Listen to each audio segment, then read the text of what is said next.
This is a 5-day test match. You don't have to do everything in a mindless slog in 2 overs.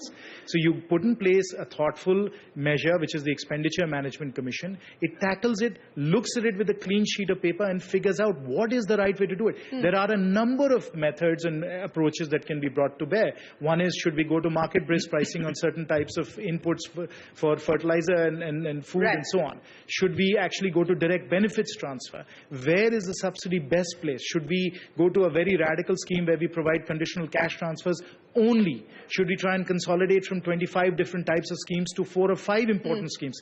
These are all questions that have to be thought about carefully. And remember, this is very important. There are hundreds of millions of people that are dependent on these subsidies. Sure. You cannot just switch willy-nilly from one to the other. That's not what a responsible government would do or want to do. I think what Arunji has done is exactly the right approach, and I think that it'll show great dividends in the future. All right, we start round 1 with the BJP. Jayant Sinha valiantly defending the NDA and the BJP and Arun Jaitley's maiden budget. Manish Tiwari, let me come to you. I think the Congress cannot make up its mind whether they want to disown this budget or whether they want to own the budget. Some members of the Congress party say there's nothing new in this budget. This is basically a continuation of the UPA's policy. Some members criticize it for not having said or done anything for any important constituency. Is the Congress finding itself stuck in the middle somewhere?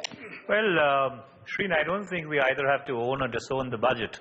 We are frankly agnostic towards the budget because the budget has nothing to offer. And the reason why I say that is because if Mr. Arun Jaitley, as he rightly said, wanted to lay down a roadmap, what he should have really done is that, look, India is a $2 trillion economy. I'll grow it to a $4 trillion or a $8 trillion economy in 5 years. And these are the steps that I would like to take in order to achieve that in year 1, year 2, year 3. And insofar as year 1 is concerned, these are my specific proposals in order to achieve this, bring down headline inflation, which they had been promising people, ensure that, there is employment generation, which they have been promising people.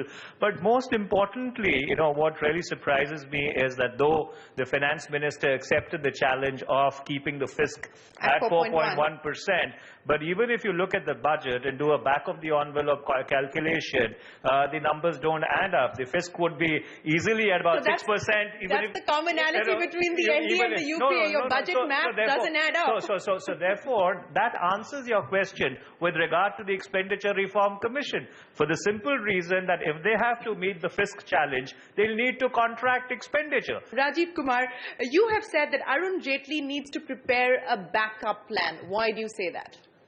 Well, I say that because, as you said, the maths, when simply done, doesn't add up. Whether it's his maths or his maths, it doesn't add up. I have written a very long article, 2-part article in Financial Express, saying as to why the maths didn't add up in the interim budget and it's not going to add up now, except that there is a cushion that Mr. Jaitley has, and which is in disinvestment. Yeah. The 63,000 crore that he's got, which I've tried to look at, is feasible given the market, etc., given the spectrum sale, given the Infidel and Balco. The Balco, sure, and so on and so forth. Sure. So there is a cushion here that he could do that and better it perhaps, and even better it, because there is a scope there, with public sector banks, etc. So he could come close to 4.1, Yeah.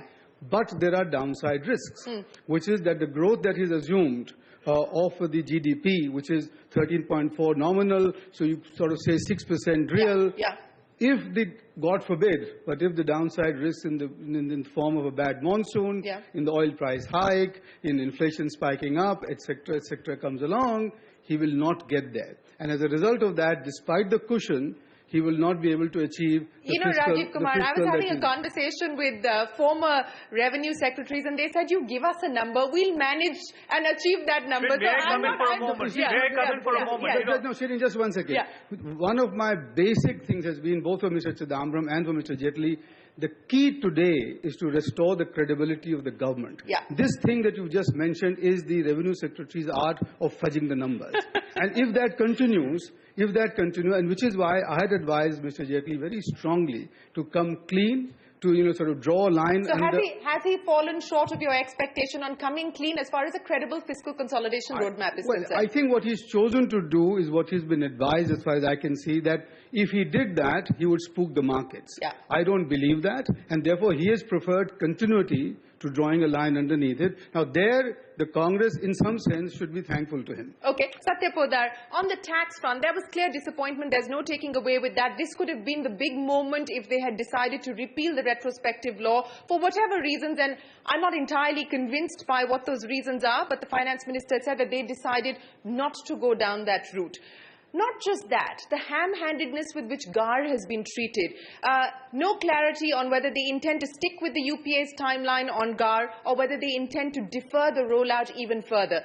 The Finance Ministry's clarification, which is actually forced because Nirmala Sitharaman answered the question in Parliament saying that, this is the rollout date for GAR, which is FY15, is that we've never discussed the issue of GAR in the pre-budget consultation meetings, and hence we don't know what will be the fate of GAR come FY15. I want you to respond to the manner in which tax administration has been dealt with by this budget. Overall, going into the budget, my wish was that there be no bad news. And that's the best news about the budget. There's no bad news. The bad news is that the good news is coming in bits and bytes, and there are some areas where more could have been done, but the minister has not provided that more that was needed. The biggest need of the tax system today was clarity and certainty. And does it provide you either or both? It does provide nothing.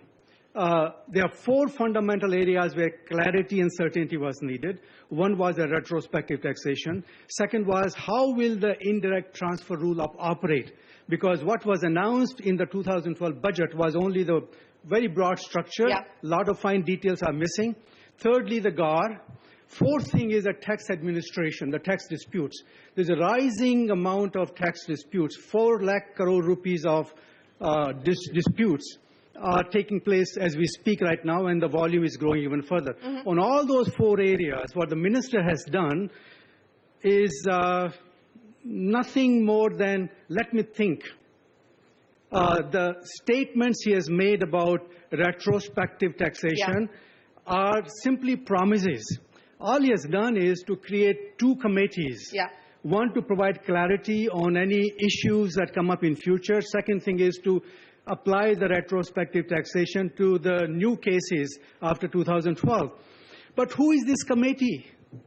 Committee is composed of the people who drafted the retrospective amendments in the first place. It's a bureaucracy.